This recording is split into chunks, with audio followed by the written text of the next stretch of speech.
Hey guys, property search, think Gladfish. I'm Alegre-Wood and this is Property Rant. So today the question is, why hotel rooms? Why have I gone into hotel rooms? For many years I've been doing new build, off-plan, new buy-to-let property, and that's it. What we've actually done is we've now moved into a number of different things, and they'll be released over the coming months and years, but effectively it's now about being a property platform, but that's neither here nor there.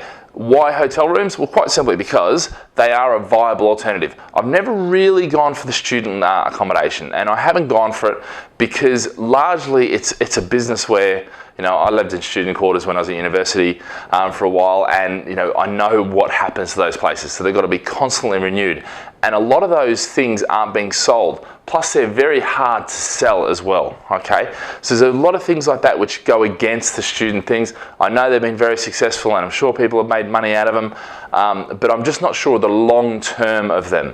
But anyway, so why hotel rooms? Well, because and understand, I'm not advocating buy any hotel, because I tell you, there are so many stories out there of investors getting totally ripped off, okay?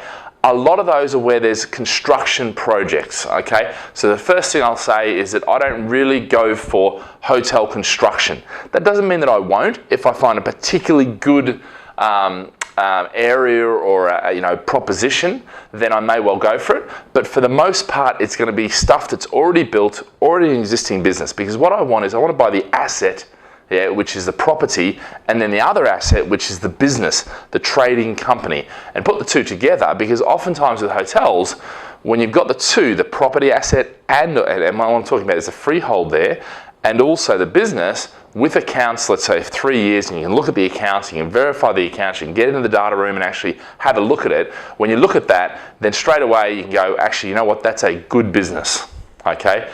And the great thing about that for me is proven, because then you're coming in, and if you can put in a really good management team, with some good oversight, good reporting, then you can actually increase the efficiency of that asset, which is what we're looking for. And that's the hotel rooms that I'm talking about.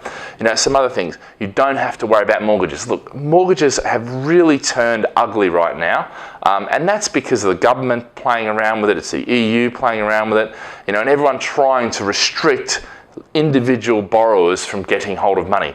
What it has done, which always happens, and this is where, politicians are just stupid. They really are. If they think that they're going to clamp down somewhere, there's another thing going to spring up. So we've got now all these crowdfunding sites, okay, that have sprung up. We've got lenders, individual lenders lending money. So the money is still there. It's still circulating. It's just not now the banks controlling it, which actually is a good thing. Okay, it's a good thing if you know what you're doing. It's a bad thing if you don't. All right. So the reason I love hotel rooms is because there's generally no mortgages. It's generally below the £100,000 mark for an individual room that you're taking control of. Okay, and that's great because the ease of entry is a lot better. All right. Obviously, if you haven't got 100,000, then traditional buy-to-let, get started, build up your capital, and then to do this. And look, I think the final point that I'll make here is what are realistic rental returns and buyback. All right. One of my problems with students is it doesn't have the exit, okay? But a hotel room can, because generally, if you're selling off the income by selling off the hotel rooms to that and giving it back to the investor, you're getting a chunk of money, or you're getting your money you put in back, so you can go and buy another hotel. That's what the hotel operator gets out of it, or hotel owner gets out of it.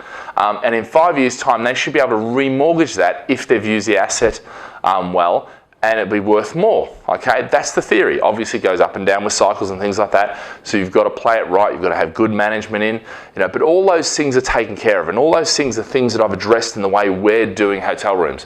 So I'm not saying here just do any old hotel room, because some of the stuff I see out there, number one, they're overpriced. Number two is the balance sheet. You sort of look at it and think, how is that possible for a seasonal thing that they're getting such a high rate, when I phone up the hotel and ask for their rates, they look totally different.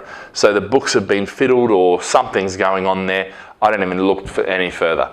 But so realistic rental returns, and look, guaranteed. Who's guaranteeing them? It's generally a separate company, or it could be the company that's actually investing in. So you've got to look at those things.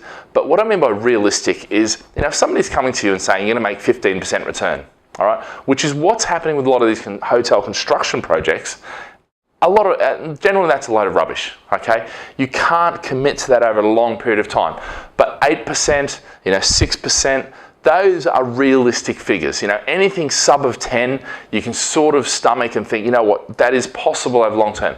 But remember, you as an investor have to make your money, the person running it has to make their money, the person selling it has to make their commission. And when you add all that up, you know, that takes away a lot of the, you know, money that's in the pot. So if it's unreasonable, then it's likely to fail, and that's my concern.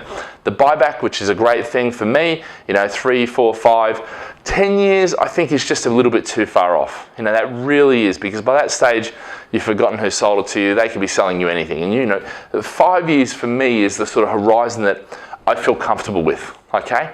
3 years might be a bit short because you've got to, you know, work the asset. But that's sort of why I do hotel rooms and why I've looked at hotel rooms and why we're now starting to do hotel rooms. I just think that as a guaranteed, as an income strategy, not necessarily and obviously some of the buybacks are at a higher price, which is great, okay? Inflation, all those things allows for that.